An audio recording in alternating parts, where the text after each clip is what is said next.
ఆకాష్ ఒక సాధారణ విద్యార్థి. చదువుల్లో, ఆటల్లో, దాదాపు అన్నింటిలోనూ అతను యావరేజ్గానే ఉండేవాడు. తనను ఇతరులతో పోల్చుకున్న ప్రతిసారీ తాను చాలా చిన్నవాడిగా భావించేవాడు. అతని స్నేహితులు మంచి మార్కులు సాధించేవారు, బాగా మాట్లాడేవారు, మరింత ఆత్మవిశ్వాసంతో జీవించేవారు. ఆకాష్ రాత్రికి రాత్రి అద్భుతంగా మారడానికి చాలాసార్లు ప్రయత్నించాడు, కాని ఆ ఒత్తిడి అతన్ని అణిచివేసింది. ఒక వారం కష్టపడి చదివేవాడు, కాని వెంటనే మానేసేవాడు. జిమ్లో చేరి 10 రోజులకే వదిలేశాడు. ఉదయం త్వరగా లేవడానికి ప్రయత్నించి 3 రోజుల్లో విఫలమయ్యేవాడు. విఫలమైన ప్రతిసారీ బహుశా నేను అంత మంచివాణ్ణి కాదేమో అని అనుకునేవాడు.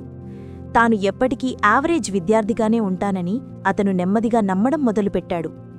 ఒకరోజు ఆకాష్ తన తాతయ్యను కలిశాడు. తాతయ్య వరండాలో ఒక పాత చెక్క కుర్చీకి నెమ్మదిగా పాలిష్ చేస్తుంటే ఆకాష్ అడిగాడు, తాతయ్య, ఈ పాత కుర్చీకి ఎందుకు గంటల తరబడి పాలిష్ చేస్తున్నారు? ఇది మళ్ళీ కొత్తగా కనిపించదు కదా? తాతయ్య నవ్వి, ఈ చిన్న పాలిష్ స్ట్రోకులు చూస్తున్నావా? ఇవి చిన్నవిగా కనిపిస్తాయి, కాని ఒక్కొక్కటి నెమ్మదిగా మెరుపును పెంచుతున్నాయి. సహనంతో ఈ కుర్చీ మళ్లీ ప్రకాశిస్తుంది అని అన్నాడు. ఆకాష్ అయోమయానికి గురయ్యాడు. తాతయ్య ఇంకా ఇలా అన్నాడు, జీవితం కూడా ఈ కుర్చీలాంటిదే. నీవు ఒక్కసారిగా అంతా మార్చాల్సిన అవసరం లేదు.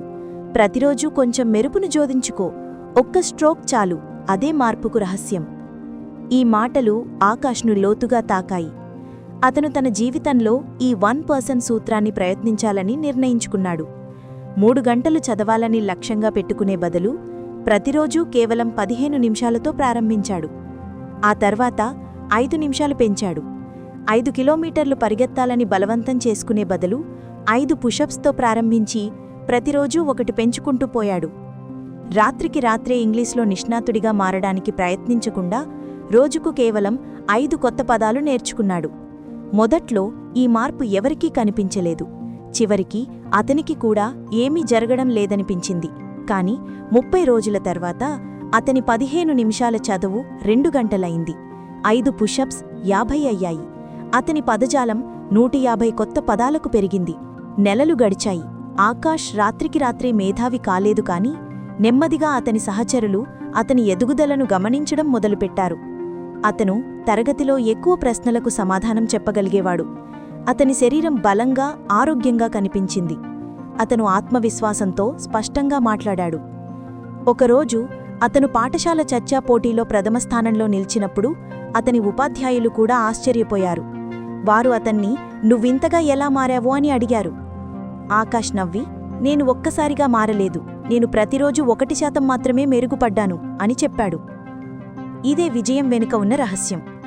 మీకు పెద్ద గంతులు అవసరం లేదు, చిన్న చిన్న అడుగులు చాలు. ప్రతిరోజు 1% మెరుగుపడడం చిన్నగా కనిపించవచ్చు, కాని అది పెరుగుతూ పోతుంది. ప్రతిరోజు 1% అంటే కేవలం 1 సంవత్సరంలో 37 రెట్లు మెరుగైన ఫలితం. ఒక్కసారి ఆలోచించండి. మీరు రోజుకు కేవలం 10 పేజీలు చదివితే 1 సంవత్సరంలో 12 నుండి 15 పుస్తకాలు పూర్తి చేస్తారు. మీరు రోజుకు కేవలం 100 రూపాయలు ఆదా చేస్తే పెద్ద ఆదాయం కోసం వేచిచూసే వ్యక్తుల కంటే బలమైన పొదుపు అలవాటును నిర్మించుకుంటారు. విజయం అంటే తీవ్రత కాదు, అది నిలకడ. చిన్న పనులు ప్రతిరోజు చేయడం వల్ల ఆపలేని వేగం సృష్టించబడుతుంది. సో, మీరు ఇరుక్కుపోయినట్లు లేదా సగటుగా ఉన్నట్లు భావిస్తే ఆకాష్ కథను గుర్తుపెట్టుకోండి.